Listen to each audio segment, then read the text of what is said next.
আপনি কি জানেন ভারতীয় ক্রিকেট বোর্ড অর্থাৎ বিসিসিআই এর পক্ষ থেকে কোন কোন দেশ বা কোন কোন দেশের বোর্ড অর্থনৈতিক সাহায্য পেয়ে থাকে? যদি না জেনে থাকেন তাহলে এই ভিডিওটি আপনার জন্য।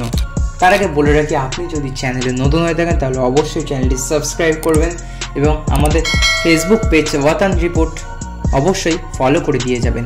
আসুন জেনে নেওয়া যাক বিস্তারিত। বেশিরভাগ ক্রিকেট বোর্ড ভারতের বিপক্ষে একটা সিরিজের জন্য চাতক পাখি হয়ে বসে থাকে।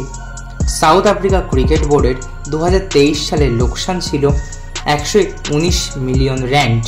হ্যাঁ, এই র্যান্ড হলো ওদের রুপিস, মানে আমাদের ভারতে যেরকম রুপিস, আমেরিকাতে ডলার, ঠিক সাউথ আফ্রিকাতে টাকাকে র্যান্ড বলা হয়। এই র্যান্ড হলো তাদের টাকা।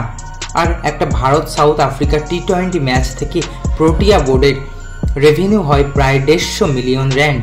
4 মাসের রেভিনিউ 600 মিলিয়ন র্যান্ড।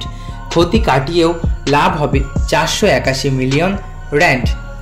এর আগে 2016 সালে জিম্বাবুয়ে ক্রিকেট বোর্ড প্রায় 6 মাস তাদের প্লেয়ার স্টাফদের বেতন দিতে পারেনি। ভারত একটা দ্বিতীয় সারির দল পাঠালো। সেই সিরিজ থেকে যা আয় হলো তা দিয়ে জিম্বাবুয়ের সকল সমস্যা মিটে তো গেলই, এমনকি আরও অতিরিক্ত কিছু লাভও হয়েছিল জিম্বাবুয়ের। ক্রিকেট বোর্ডগুলো এভাবেই ভারতের উপর নির্ভর করে। একসময় বাংলাদেশের বিসিবি বলতো ভারত সফরে যাওয়ার চেয়ে ভারতকে ডেকে আনলেই তাদের লাভ বেশি। তাই ভারত বাংলাদেশকে কখনোই না ডাকলেও বিসিবি খুশি ছিল, কারণ ভারত বাংলাদেশ মাঝে মধ্যেই বাংলাদেশ সফরে আসতো। আবার যে জিম্বাবুয়ে টি-20 বিশ্বকাপেই নেই, তাদের বিপক্ষে বিশ্বকাপ শেষ করেই 5 ম্যাচের টি-20 সিরিজ কেন খেলতে গেল ভারত? 5 ম্যাচের সিরিজ মানে জিম্বাবুয়ে ক্রিকেটে যে আর্থিক সমস্যা চলছে সেটা সম্পূর্ণ মিটে যাবে। আবার দেখবেন ভারত সুযোগ পেলেই আয়ারল্যান্ড সফরে চলে যান। এটা আয়ারল্যান্ডের জন্য বিশাল একটা উপকার আর্থিক দিক থেকে।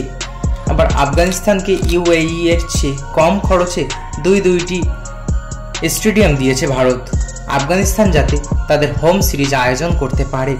বিভিন্ন দেশ এসব কারণেই ভারতকে সমীহ করে। ভারতীয় বোর্ড তাদের গার্জেন। আপনি জানলে অবাক হবে, বর্তমান আফগানিস্তানে তালিবানি শাসন চলছে। সেই তালিবানি শাসনের জন্য তারা দেশে ঠিকমতো ভালোভাবে খেলতেও পারছে না এবং কোনো দেশেও সাহস করে সেই দেশে খেলতেও যেতে পারছে না। তাই ভারত 2টি স্টেডিয়াম আফগানিস্তানকে দিয়ে রেখেছে হোম গ্রাউন্ড করার জন্য। যখনই তারা সমস্যায় পড়ে ভারত তখন তাদের সাহায্য করে। এমনকি আইপিএল চলাকালীন কোনো দেশই সিরিজ খেলে না, তাদের সব ভালো প্লেয়ারদের আইপিএল খেলতে পাঠায়। তাই বাংলাদেশের মতো মায়ের দেওয়া দল যদি অভিযোগ করে যে ভারত আমেরিকাতে গিয়ে একটা মাঠে গ্রুপের সব ম্যাচ খেলেছে, এদিক ওদিক ছুটোছুটি করতে হয়নি, ভারতীয় দলের জন্য দামি হোটেলে থাকার ব্যবস্থা হচ্ছে, অন্য দলের সেরকম হোটেলের ব্যবস্থা নেই, ভারতীয় দল স্টেডিয়ামে প্র্যাকটিস করছে আর অন্য দল পাশের ছোট মাঠে প্র্যাকটিস করছে, তাহলে মনে রাখবেন বিশ্বের সমস্ত ক্রিকেট বোর্ডকে চালাচ্ছে ভারত। তাই বুক ফুলিয়ে ভারত এই সুবিধাগুলো নিতে পারে। ভারতের সঙ্গে যদি আপনার সমস্যা থাকে, তাহলে আপনার যদি ক্ষমতা থাকে আপনিও একটা সিরিজ খেলে অন্য দেশের একটি বোর্ডের অর্থনৈতিক অবস্থা ঠিক করে দিন।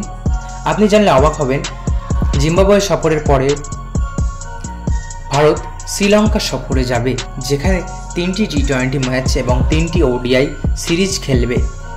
যাই হোক, অযথা তাই বলে কান্নাকাটি না করে ভারতের সাথে সিরিজ খেলুন আর নিজের বোর্ডকে গুছিয়ে নিন। ভারতীয় বোর্ড সব থেকে শক্তিশালী। তো বন্ধুরা, এই ছিল আজকের ভিডিও। আশা করি ভালো লেগেছে। ভালো লাগলে অবশ্যই একটি লাইক করবেন এবং আপনার কী মতামত তা কমেন্ট বক্সে অবশ্যই জানিয়ে যাবেন এবং আমাদের ফেসবুক পেজ ওয়াতান রিপোর্টকে ফলো করে যেতে একদমই ভুলবেন না। ধন্যবাদ।